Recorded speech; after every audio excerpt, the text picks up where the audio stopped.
Okay, hello mga Lodi. Ayan. Dahil off natin, kailangan natin ng magpalit ng filter. Ito guys, ito ang main engine niya. Tapos ito yung sa hybrid system niya. Okay, yung battery niya, hybrid battery is nasa likod. So mamaya ko na ipapakita mga Lods. Dahil gagawa tayo ng trabaho ngayon, day off, ito yung air filter kailangan natin palitan. Okay, babaklasin ko. Ito guys, dahil kita nyo rito, ito yung filter nya. So palitan natin.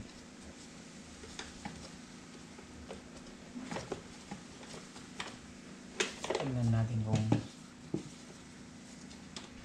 chinik ba talaga nila yung mga loko-loko. Yan. Dahil minsan hindi ako naniniwala tong mga loko-loko na nagme-maintenance eh. Check natin. Mahirap kunin. Make sure. Ano natin baklasin ito?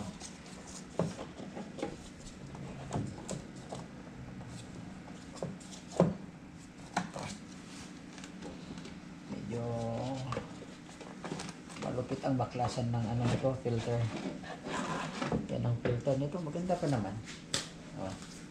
Iwawas lang natin to. Kailangan i-blower ko lang.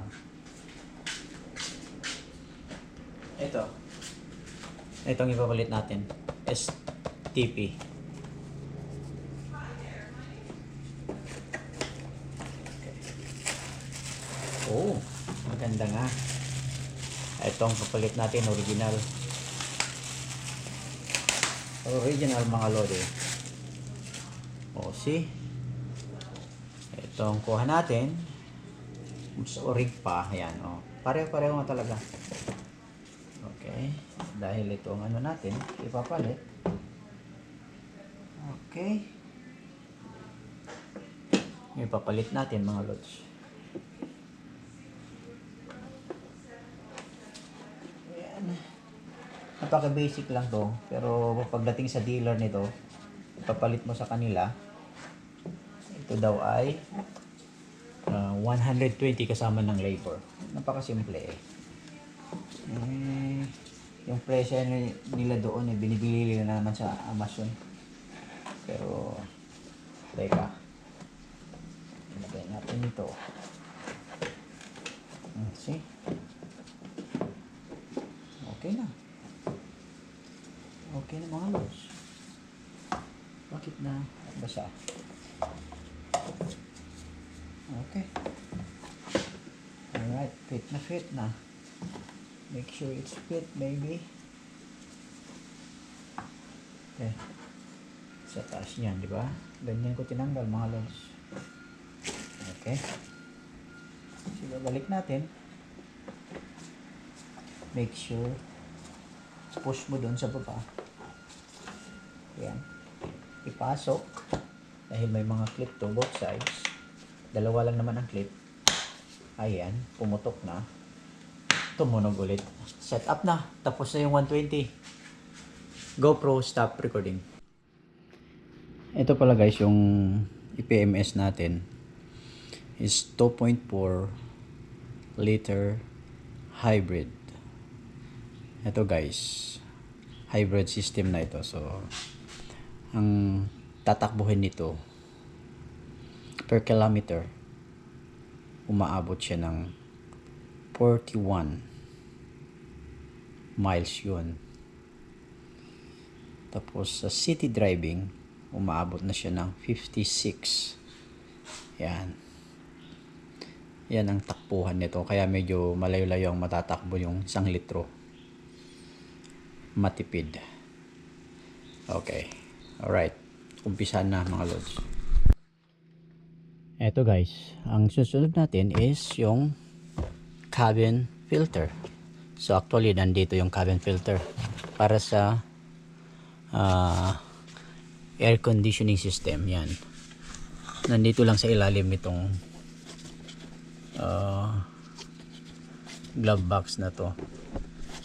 I-push mo lang itong side nito. Yan, para mag-release siya. Tapos dun sa kabila, there, bababa na siya. Yan. Kasi nandun sa loob yung cabin filter niya. Andun sa ilalim. Okay. Kailangan ibaba ko muna to dahil hindi ko makuhakan. Ayan. Ayan na guys, yung cabin filter niya. Ayan. Ang papalitan natin. Ito yung tawag na cabin filter. See? Dito pumapasok na yung mga dahon yan. Oh.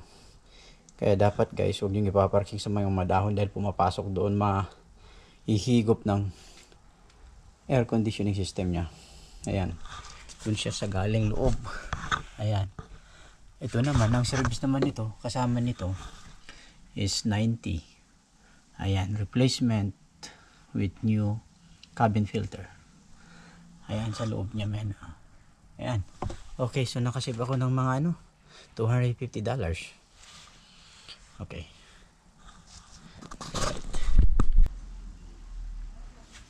Okay. So ito yung pinalitan. Ito yung papalit. Bago. So check natin kung talagang match. Kung match ba talaga.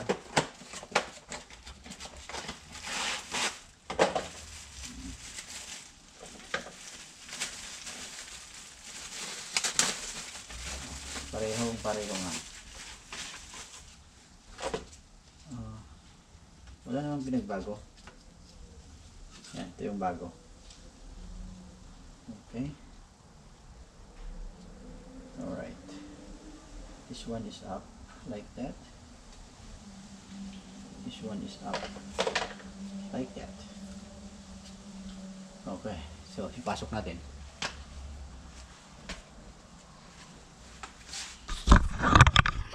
Of course, ito yung bago. May sign dyan up. Face up. Dito mo ipapasok. Ayan o. Yan sa loob na yan. Saktong sakto. Tapos nandito yung cover nya. Ayan.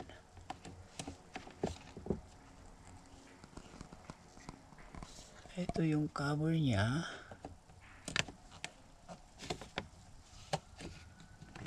Yun.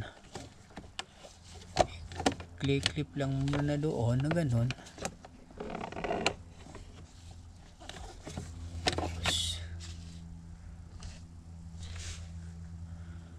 I think pareho. Dapat makapasok siya doon sa butas. Yun. Yung isa, saka mo. Wait, hindi makapasok.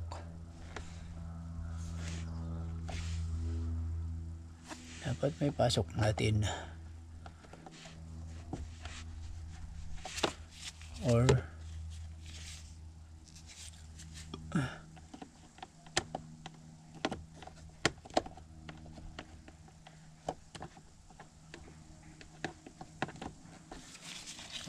ganito guys.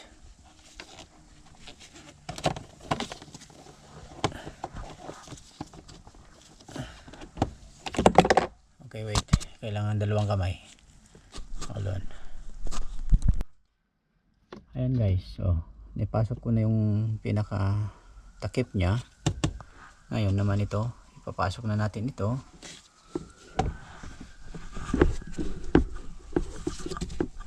Ipos mo lang yan. Ipos mo lang din yan sa kabila. Saka mo hihilain ito para maipasok mo doon sa clip. Push.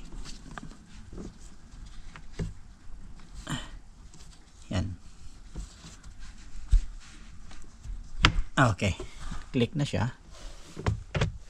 Tapos na. Oh my God. Nakasave ako ngayon ng $250. Alright. So, ganun lang kasimple guys. Pag kaya nyo, DIY, why not? Save more money. At saka, you do it efficiently. Makasave ka. At saka, maganda yung pagkagawa mo dahil hindi ka nagmamadali. Not like sa mga dealer, magmamadali ka para makadami ka. More money, more jobs. Alright?